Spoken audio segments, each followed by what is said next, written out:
All right, welcome back to the Ireland Contracting Nightly Sports Call. This is our GMC tweet of the night. It's from Brian Paglia.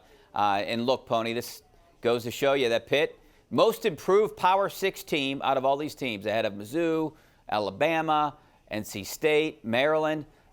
No question in my mind that I think that the Panthers and Jeff Capel has to be Coach of the Year, Pony.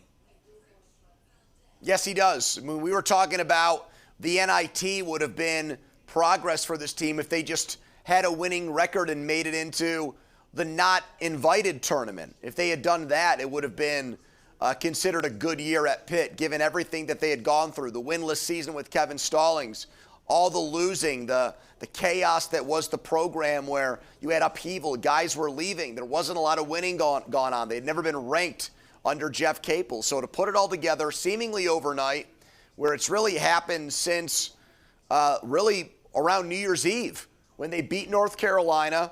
That was the beginning of good times after those awful blowout losses to West Virginia and Michigan. And for this to happen in the blink of an eye is a shocking development.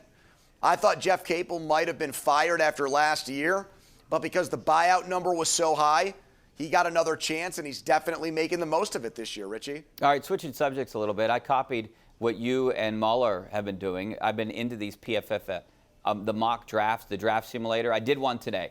And I drafted, I don't think this is going to happen even if he's there. I drafted Jordan Addison, number one. But I got an A on all my drafts. I drafted a couple corners in the middle. Garrett Williams from Syracuse. But I had people say horrendous.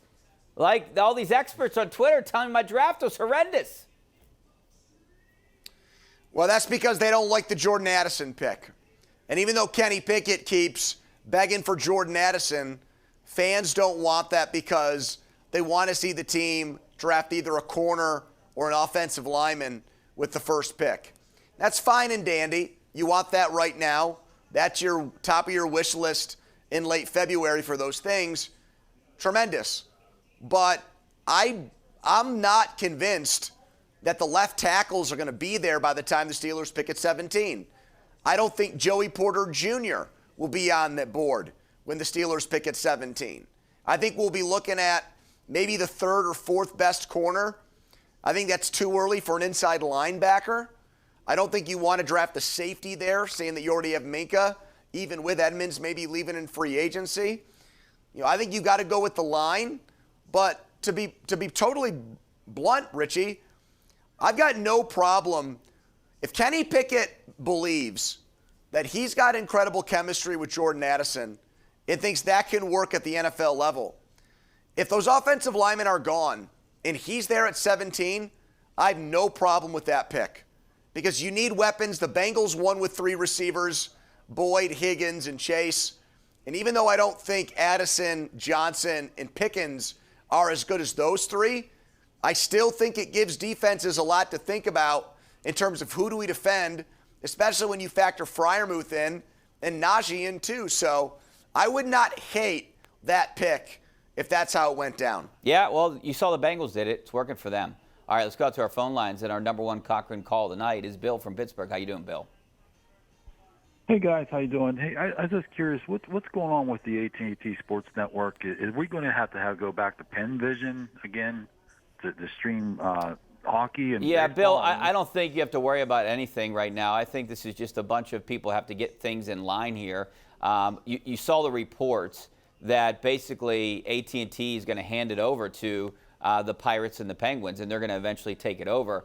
I don't know where that channel is going to be, if they're going to just take over that channel. My thinking is, Pony, and I don't have much knowledge on this, but my thinking is that things are going to stay status quo through Pirates baseball. They got to figure things out. Don't you have to go through the FCC if you're selling a TV station and making all these moves? So I think it's going to stay the way it is my guess. It doesn't sound right now like they're selling the TV station. It just sounds like it's not going to exist, like it's going to go away. That's the thing that fans are worried about. Well, look, Pirates and Penguins are going to be on TV somewhere, right? It's going to be on TV somewhere. I don't think – I mean, I agree with you, but are you going to have to pay extra for it? That's what people are worried about. Is it going to go onto a channel where right now they get it as part of their cable package, and now all of a sudden they're going to have to pay something else on top of that, an extra fee? You're already got Netflix and Amazon and Apple Plus and Hulu, ESPN YouTube, Plus. yeah. You know what, you don't Pony? want to pay.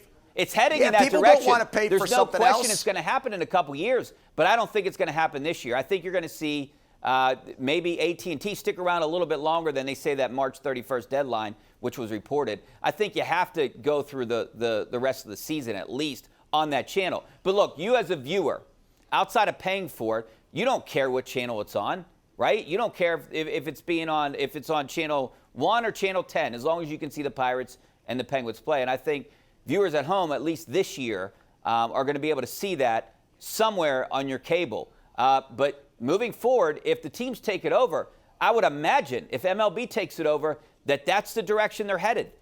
That's the only way they're going to recoup their money, right? We went through this with ACC Network, though, where some cable providers wanted it, others didn't. Some charged premium for it. Others made it part of a basic package. And that was a huge issue for Pitt fans here for 2 to 3 years. So, yeah, fans, whether it's named Root Sports, AT&T, FSN, they don't care what the name of it is. They just want to have access to it. And they don't want to have something that they've been getting for one price, and all of a sudden mid-season, it's going to be more expensive, and it's going to be something extra to pay for. I know that. I don't want to do that as a customer. But I want things to be the way that they are. I would imagine all the local cable companies or whatever company you have would take on the Pirates and the Penguins. That's a little bit different than Pitt, right? They would pay that or roll it over into yeah, but they'll pass that. They'll pass that price down to the customer. Exactly. But what I think with the direction that I think this is all heading is everyone's cutting the cord, right? I think it's heading in that Major League Baseball is going to just go all streaming. And if you want the Pirates, you're going to have to pay $90 a year or whatever the price is. I think that's the direction it's heading. Maybe for the NHL too now because of this. Eventually, that's what's going to happen. Well, I like that in a way because if I'm paying for that instead of the cable where I've got 1,000 channels and I don't use 950 of them, but I'm still paying for them, I like that better. Right now, I'm paying for cable and I've got all these channels, Richie. I never watch a lot of them. I don't watch a lot of these stupid channels that I have. Yeah, neither do I. But they're there, and I'm forced to.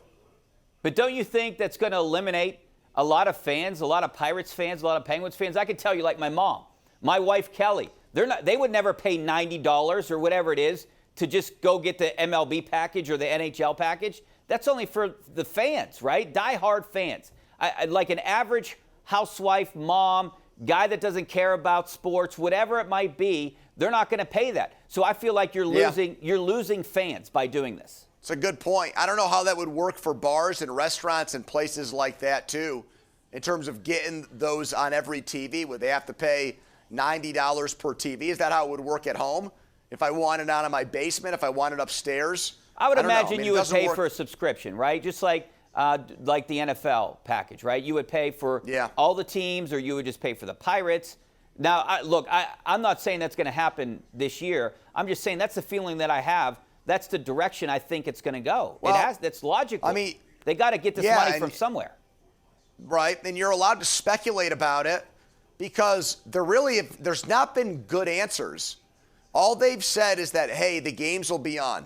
At least that's what Bob Nutting said in this Athletic article. That's it. Nothing else that says, here's where you will find the channel on this date, and don't worry, it's not going to cost you anything extra. They have not said that. So until that gets said by the Pirates and Penguins, until A&T Sportsnet clears things up, then people are going to be left to worry and fret about where they're going to get the games because they don't have answers from the people they want and demand the answers from right now. This is just now another bump in the road for the Pirates. I mean, they're trying to get things straight, build a team, get the fan base back, and now basically there's this big story that the games might not be televised. So that I think that the Pirates need to come out and be ahead of this and say, hey, don't worry. We're gonna be transparent. We're going to tell you where these games are going to be.